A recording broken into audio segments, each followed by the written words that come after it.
Welcome back to Razmafzar TV, and I would like to say hello to Usman.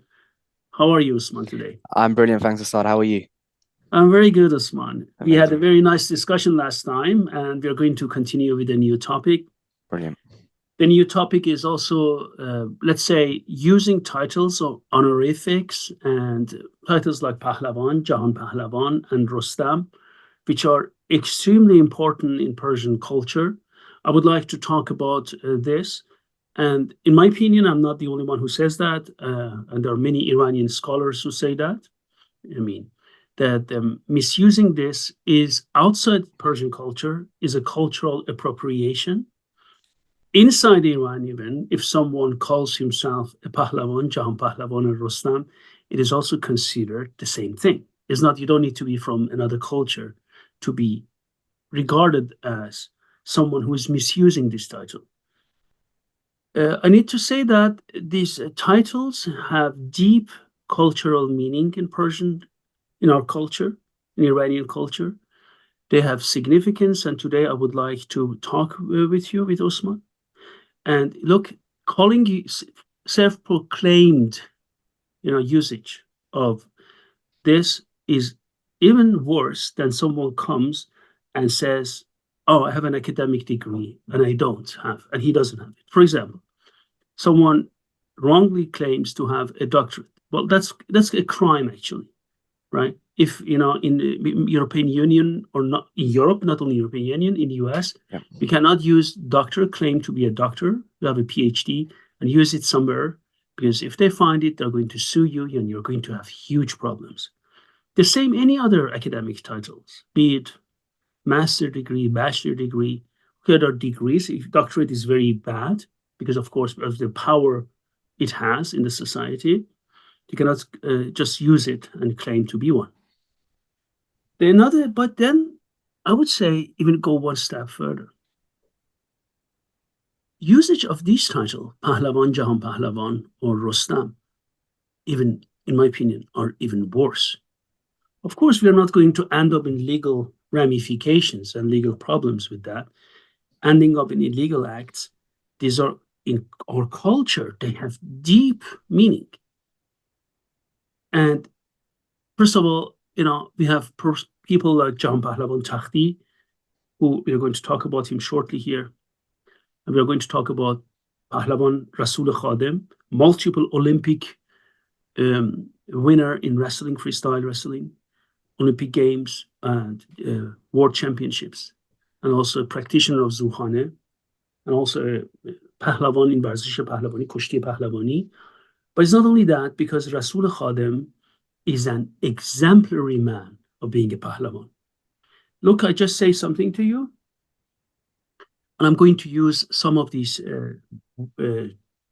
sentences to say.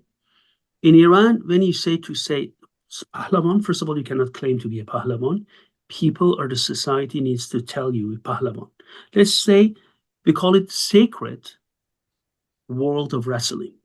Wrestling in Iran, which people call Olympic wrestling outside Iran, be it freestyle wrestling, be it also Greco-Roman, many of them come from Varzish Kushti Pahlavani.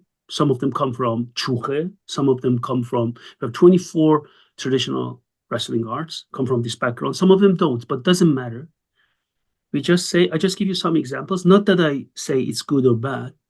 I remember next to a wrestling mat, training center for Olympic wrestling, freestyle and Greco-Roman, they opened a boxing gym. So people who were wrestling could see people are boxing. There was a huge wave of protest. How can you train a sport in which people punch and bleed and put it to the sacred art of wrestling? Look, I'm not saying I box myself. I do wrestling and boxing myself. Nothing against boxers or here. I just want to talk about the deep meaning of culture and cultural elements. In the beginning, it was lots of resistance. Now, sometimes, even in Iran, people who don't understand, okay, they have MMA gym, then they have boxing and then wrestling. But traditional wrestling was always on its own. They didn't, and it has nothing to do with boxing. It goes also with full contact arts, be it whatever it is. Muay Thai, whatever, kicks, punches. Because why do you punch someone? This is against the sacred art, although we both know how tough wrestlers are, how hard wrestling is. Wrestling, I practice different martial arts. I have black belts in different martial arts. I also was a member of an MMA gym. I competed in wrestling, like in Kyokushin, whatever, boxing, kickboxing. There is not a single martial arts. I'm talking about stamina. I'm not talking about damage you get, right? Which is as demanding as wrestling. Wrestling really is always very demanding. But then not all wrestlers can be called Pahlavan. It doesn't matter. Okay, people expect you to win, but you can have all gold medal. You can have all championships in the world, but still not be called Pahlavan. I can give you examples of them, but I don't because I don't want to step on anyone's toes here. People can go and do research. We have wrestlers in Iran who have more Olympic medals than Jahan Pahlavan Takhti did, or world champions, but they were never called Pahlavan or Jahan Pahlavan because they did not have the moral integrity of Jahan Pahlavan Takhti. Because the society did not expect them as such. Because they didn't have morality they did not respect moral standards. What does the Pahlavan has to do? They are family man, they have kids, they have a wife, they stick to these values. Then they can be called Rostam, they can be called Pahlavan, not by themselves, by the society. Then they all, like following the tradition of Zuhan, as you can see in my books, they also need to help the poor. They can go out and help the poor. No. Please name some wrestlers. I think you mentioned one of the wrestlers just recently, Yazdani, remember? Yep. Have you ever seen the way he behaves and talks and always here, and he's so humble? Yep.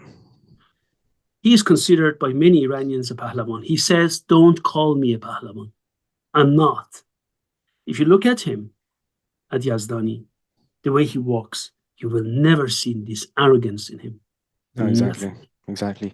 There's just 2 points I want to mention, Assad. The first is, as you said, wrestling is a sacred art within Iran, and even historically throughout the broader Persian world, it's always been a sport of kings and emperors. Even in the Shahnameh, we have mention of wrestling. When all weapons fail, wrestling is ultimately that decides the outcome of a battle. And with regard to the second point, you're completely right. I mean, the closest I can think of applying it to something like boxing, for example. Yes, Mayweather was undefeated, but people don't consider him the greatest. They consider Muhammad Ali for what he done outside of the sport, the way he conducted himself. That's why he's considered the greatest. Yes, absolutely. Very good comparison. Muhammad Ali, I really, in Iran, everyone loves him as well.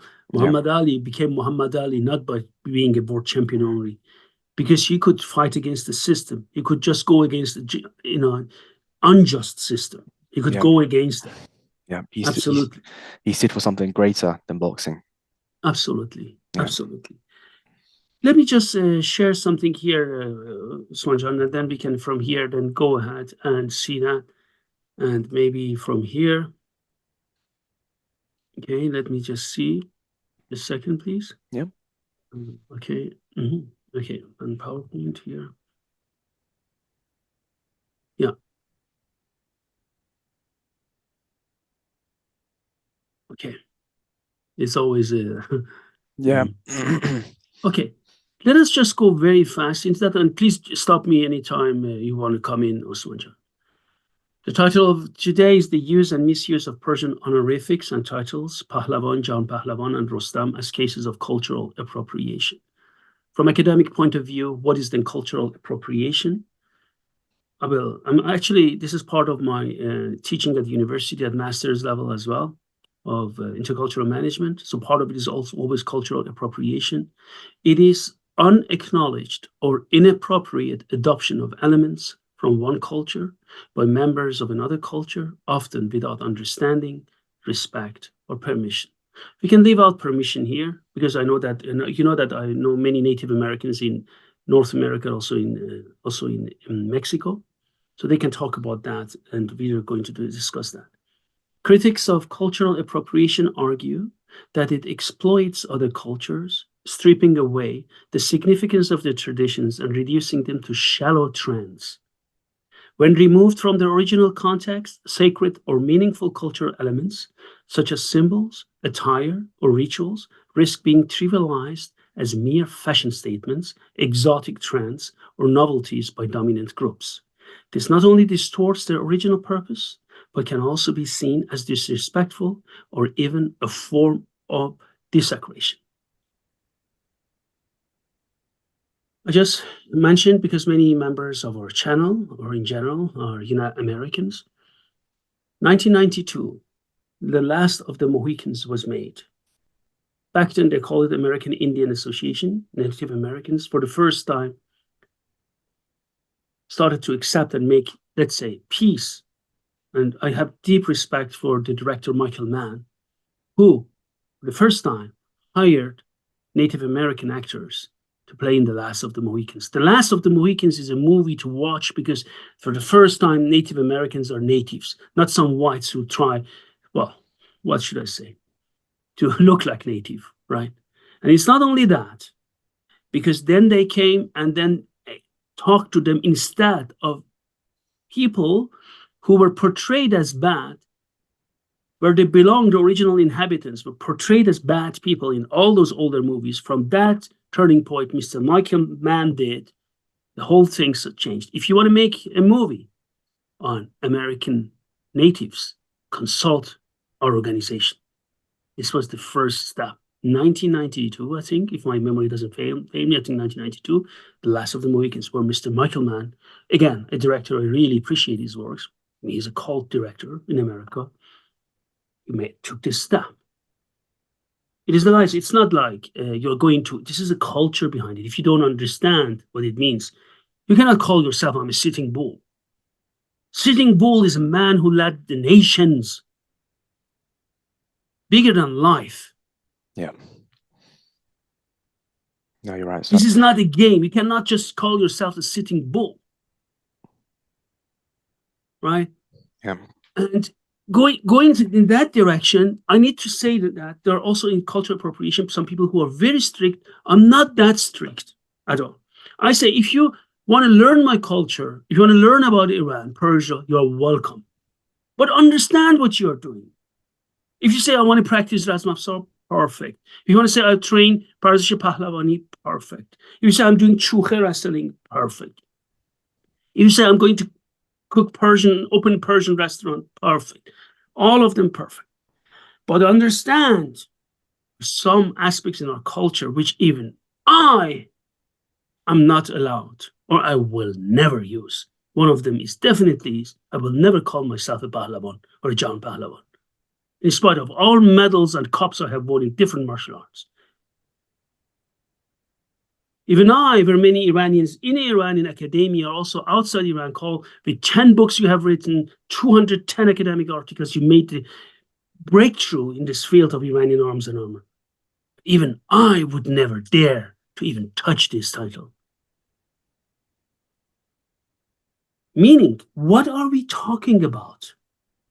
Do we even know what it means to call yourself Rostam? Let us just move ahead.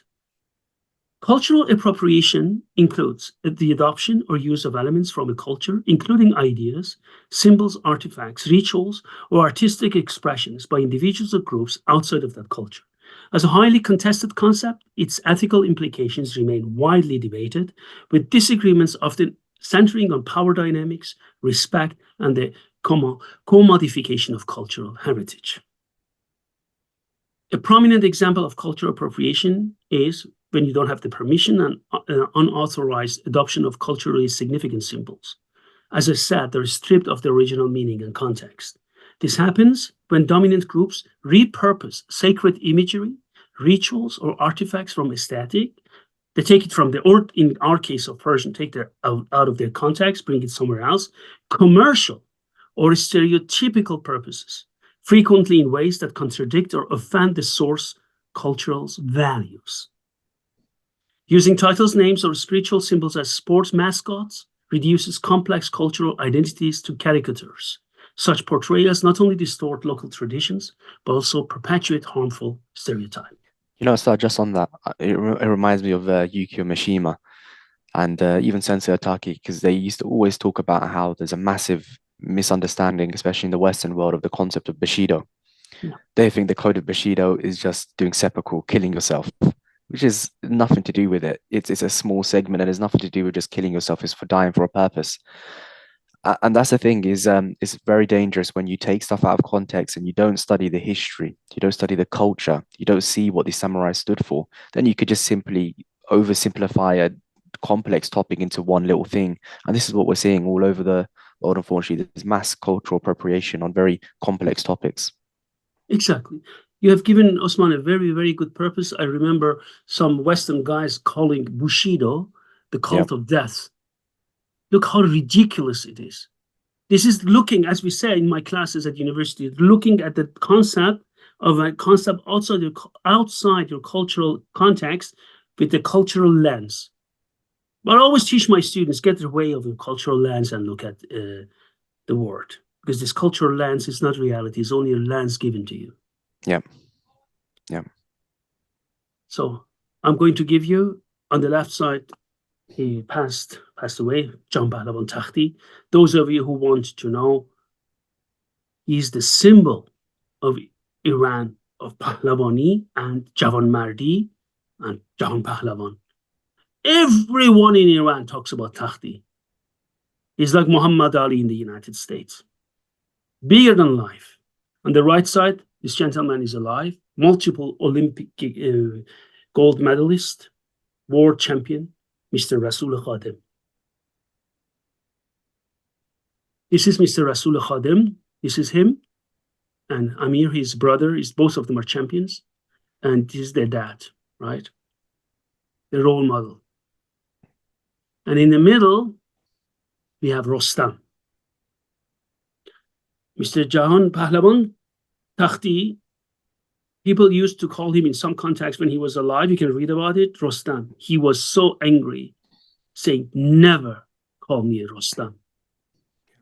Rostam is bigger than life. But back in Shahnameh, Jahan Pahlavan Takhti said.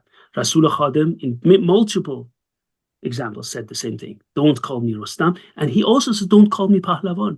Don't call me Jahan Pahlavan. And he is, you know what, I can tell you what. He earned lots of money. Wrestlers in Iran at that level, they can earn lots of money. If I tell you, most of his wealth he put in charity, helping children, homeless people. That's him. Gol Rizan, as they say in Pahlavani or wrestling tradition. Gol Rizan, throwing flowers, collecting money, helping people. Jahan Pahlavan Khadim, as I call him. I know he doesn't like it. He is the man who helps. So it's not only, but you know, the thing is, guys, this is not a reenactment, huh?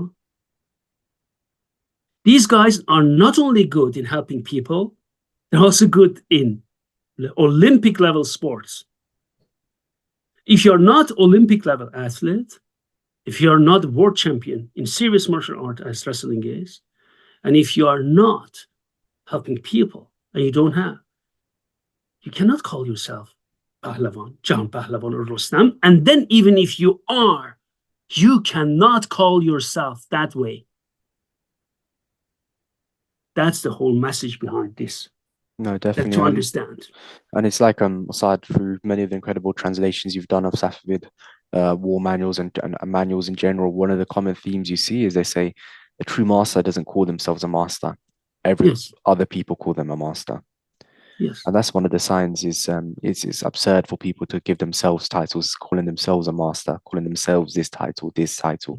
That's not how it works. I think the main theme is you don't put a title on yourself, other people give you that title. And so if society accepts that that person deserves a title, then they'll all refer to them by that title. And that's how you can tell a true champion from somebody who's just a phony. Yes. The title Rostam in Iranian culture as a specific symbol, symbolizes bravery, strength, heroism, and is derived from the legendary Rostam the champion, the mythical hero of Ferdowsi's Shahnameh, as we can see it here. In our mythology, Persian mythology and epic literature, Rostam is the greatest legendary hero of the Shahnameh, Book of Kings, written by Ferdowsi. He is celebrated for his superhuman strength, bravery, and loyalty to Iran. One cannot legitimately claim the title Rostam in a traditional cultural sense. It is tied to a specific legendary narrative. This is from Dehkhoda, one of the most prominent authorities in Persian language and literature. So maybe we stop for those guys who used to understand what it means, Dehkhoda. However, in a metaphorical or honorific context, someone might be compared to Rostam for demonstrating exceptional courage, leadership, or heroism. Not himself, again, in sports, Olympic level, world championship level, military service for the country, defending the country. Like Rostam Farrokhzad back then, Sasanian general. Or activism, charity, do you remember? Yeah. Rostam, now back to Dehkhoda, the son of Zal, a famous hero of Zabulistan, from Nazim al-Utaba, the name of a legendary Iranian champion whose battles and bravery are recounted in the Shahnameh, also known as Rostam Dastan or Rostam Zal. The name of a famous warrior among the commanders of Kaykhosro's army, also known as Rustam or Rostam and Rostam, Rostam Mazidali. He is also called Rostam and Rustam, as I said, according to Anjuman Ora. In the local dialect of Shushtar, he's also called Rosam. Sometimes he's also called Rostam Zal, Rostam Dastan, Rostam Zaboli or Zavoli. Other titles of him: Rostam the champion, Rostam the elephant-bodied, because he was very strong, Rostam the swift, because he was very fast, Rostam the warrior, Rostam the demon slayer, Rostam of Zabul, which is a city in Iran, Rostam son of Zal, Rostam of Zabul, Zabul or Zabul, Rostam the proud, Rostam the rider, Rostam the lion-hearted.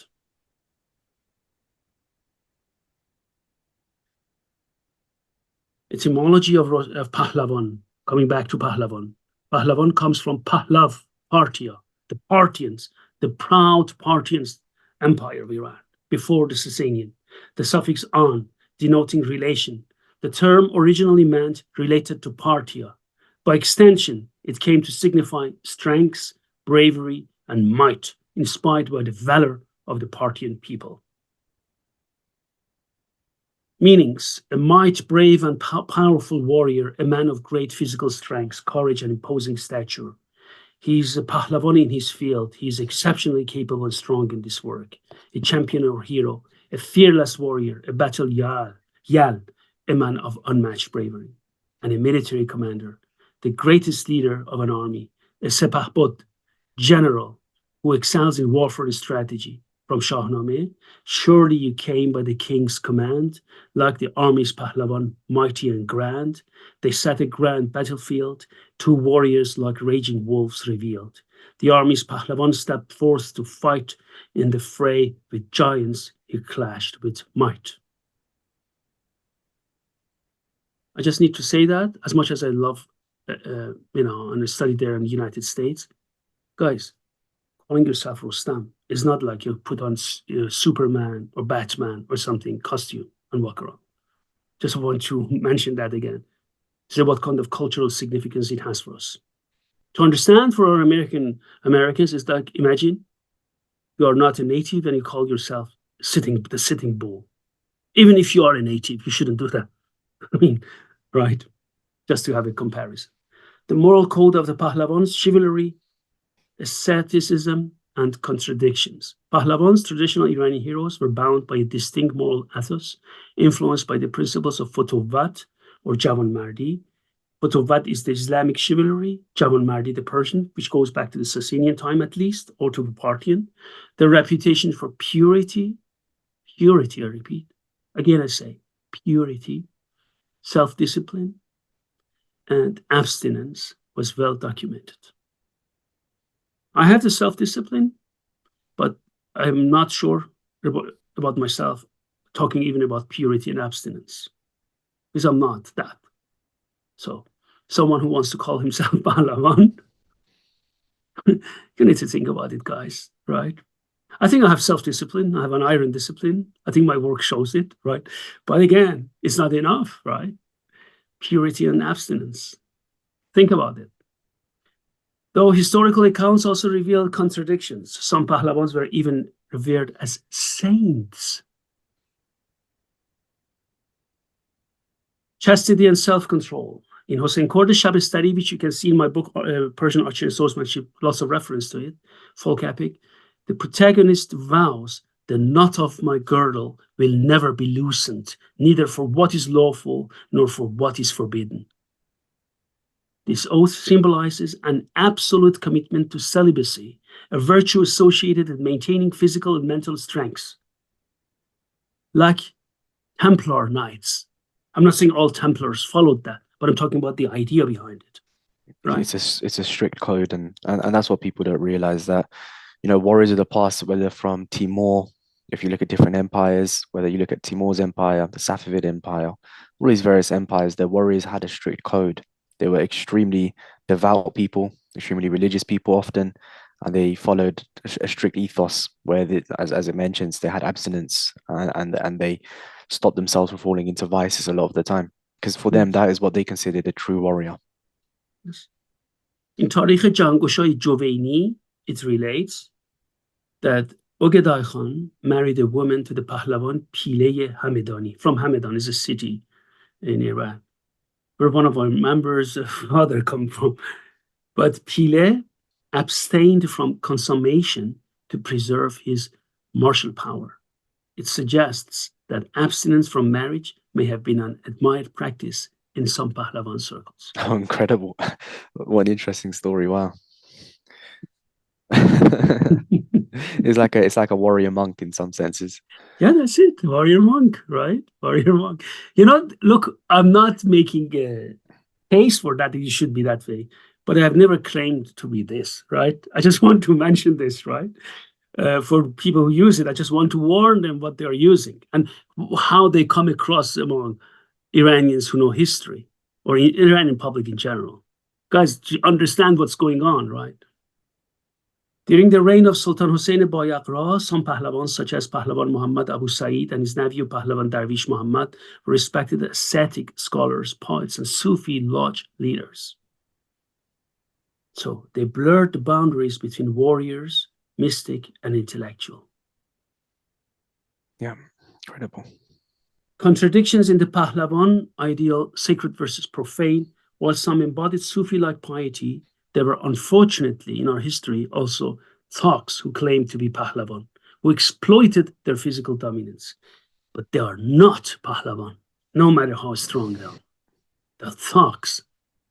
Yeah. I want to mention Sensei, Soke Oyama, who said, Kyokushin karate without Bushido will become a wild practice, and I don't want to have it. So you see, transcending different disciplines. No, exactly. And if you see true warriors, true masters in their art, they're not just people who are good with the physical, they're good with the mental, because a lot of it plays in hand to hand. Yes. If you can be the most physically strong man ever, but if you're not a good person and if you don't have a clean conscience, Yes. then who are you serving? Yes. And even when Genghis Khan, in his laws which he introduced, he had strict codes on his warriors, where if they would go into battle and they would go as an individual and they would not partake as a team, he would punish them accordingly, and many times he'd execute them. Yasa. Yasa, yeah. Yes. Excellent quote. In traditional Iranian culture, a true Pahlavan is not merely self-proclaimed. It is a title earned through a combination of physical prowess, moral integrity, and social recognition. Physical prowess, moral integrity, and social recognition. Historical and cultural contexts earned title. Traditionally, Pahlavans were recognized by their peers, for example, in zurkhanes or in wrestling clubs, for their strength, honor, and adherence to Javan Mardi. Chivalry code. Moral code, a Pahlavan was expected to embody virtues like humility, like Yazdani's, justice, and protection of the weak, not just physical skill. Modern implications in wrestling and sports. In modern Iran, the term is still used for elite athletes. You're talking about elite guys, not just because you train once a week or twice a week, Olympic level, Olympic medalists in wrestling. But self-proclaiming the title without merit would be seen as arrogant or ridiculous. Street culture. In some urban contexts, Pahlavan might be used ironically or as slang for a tough guy, but this lacks the honorific weight of the traditional term. They use it to make fun of someone who doesn't deserve it. Yeah. Can someone self-proclaim? Not legitimately. Claiming it without proof of strength, skill, or moral standing would invite mockery or criticism. Jahan Pahlavan, world champion, was the highest rank after the king, right? And below it came the rank of Pahlavan champion and Sepahbod commander, just as today they're called Amir, commander. In the reign of Keykavus, Rostam held the position of Jahan Pahlavan, just to understand what these titles mean. Okay, Usman, this was what I prepared, and I hope you enjoyed that. And I just leave the floor to you. Sorry for talking too much. I had to give the background for our subscribers to understand what these titles mean. This is not a comic book. This is not something that you just can use because you are a reenactor, because you do some of these games. This is something which is extremely important to take into consideration. That was an extremely insightful conversation as always, Doctor. And I think it's a very important topic because we're living in a time where we see mass cultural appropriation all around the world, really. And I think people, they need to take a step back. They need to study the history. They need to study the culture and show some respect. These aren't just titles which you can adopt and call yourself Rostam or Pahlavan. No, that's not how it works. You have to earn them, and people have to recognize that only then, after you pass away, majority of the time, then people will remember you as that. So it was a brilliant discussion as always, and I hope the viewers found this insightful. Thank you very much, Usman Jan, and I wish you a nice day, and thanks for being there and having this nice discussion with me and your input as well. Thank you, Doctor. Speak to you soon. Thank you.